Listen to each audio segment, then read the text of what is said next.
بسم اللہ الرحمن الرحیم۔ نماز کیوں ضروری ہے؟ سب سے پہلی گناہ جس کی حوالے سے ہمارا موضوع ہے وہ ہے نماز کا ادا نہ کرنا، نماز ترک کر دینا، نماز کو چھوڑ دینا، جان بوجھ کر نماز ادا نہ کرنا۔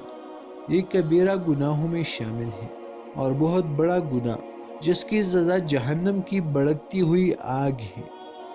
قرآن حکیم میں ہم پڑھتے ہیں سورۃ المدثر 29واں پارہ آیات نمبر 42-43، جس میں جنت والے سوال کر رہے ہیں جہنم والوں سے۔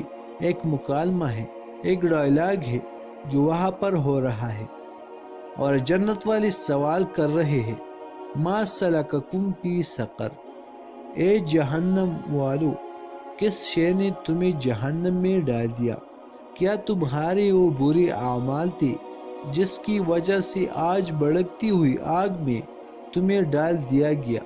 قالو، وہ پہلا جواب دیں گے لم نکو من المصلین، ہم نماز ادا کرنے والی نہیں تھی۔ یہ پہلا جواب ہے۔ اس مقام پر اہل جہنم کا وہ کہہ رہے ہیں لم نکو من المصلین، ہم نماز ادا کرنے والی نہیں تھی۔ اللہ تعالیٰ مجھے اور ہم سب کو جہنم کی آگ سے محفوظ فرمائے۔ بتایا جا رہا ہے جہنم کی بھڑکتی آگ، اس میں ڈالے گئے لوگ اور ان کی اعمال سے پہلا عمل یعنی برا عمل وہ کیا تھا؟ وہ نماز ادا کرنے والی نہیں تھی۔ ناظرین، حی علی الصلاۃ کی پکار ہم رمضان میں بھی سنتے ہیں اور رمضان کے علاوہ بھی سنتے ہیں۔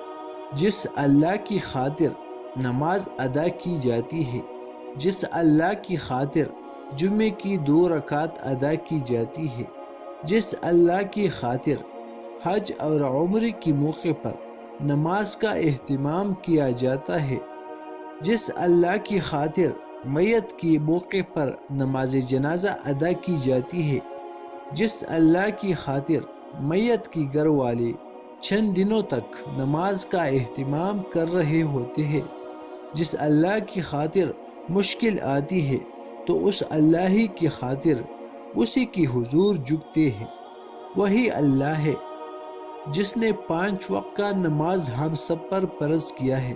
ان الصلاۃ کانت علی المؤمنین کتابا موقوتا، قرآن فرما رہا ہے۔ سورۃ النساء میں ذکر آتا ہے نماز اہل ایمان والوں پر مقرر وقت پر فرض ہے۔ غور فرمائیے، اللہ کی گھر کا طواف کس قدر بڑی ثواب کی بات ہے۔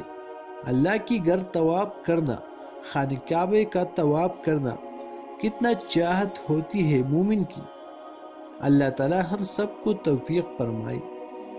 آپ نے کبھی غور فرمایا حی علی الصلاۃ کی پکار لگے اور نماز کا وقت ہو جائے تو اللہ کی گھر کا طواف بھی رک جاتا ہے اور نماز باجماعت ادا کی جاتی ہے۔ اب آپ مجھے بتائیے، زندگی کا کوئی اور عمل، زندگی کا کوئی اور کام اللہ تعالیٰ کی گھر کی طواف سے بہتر ہے؟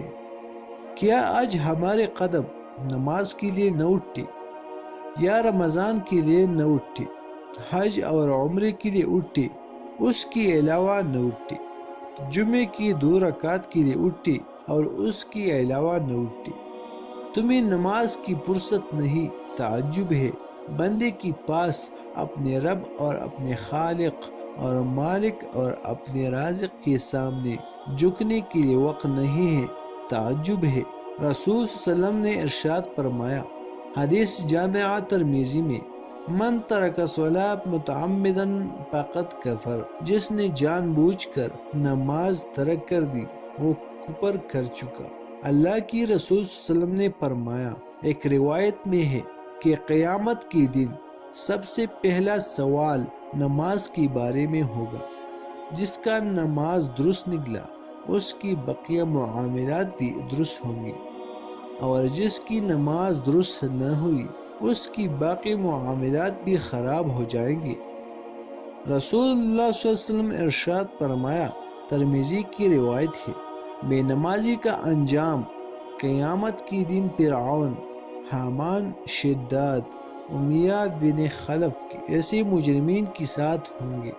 قرآن بتاتا ہے سورۃ القلم کی آخر میں کہ کل اللہ بندوں کو حکم دیں گے سجدہ کرو، یدعون الی السجود، انہیں بلایا جائے گا سجدوں کے لیے، فلا یستحیون، مگر وہ سجدہ نہیں کر سکیں گے اللہ کے سامنے، کیونکہ دنیا میں جب بلایا گیا۔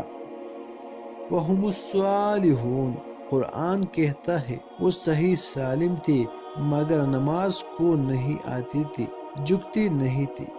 قیامت کا دن ہوگا، رب کائنات جھکنے کا حکم دے گا مگر وہ جھک نہ سکیں گے۔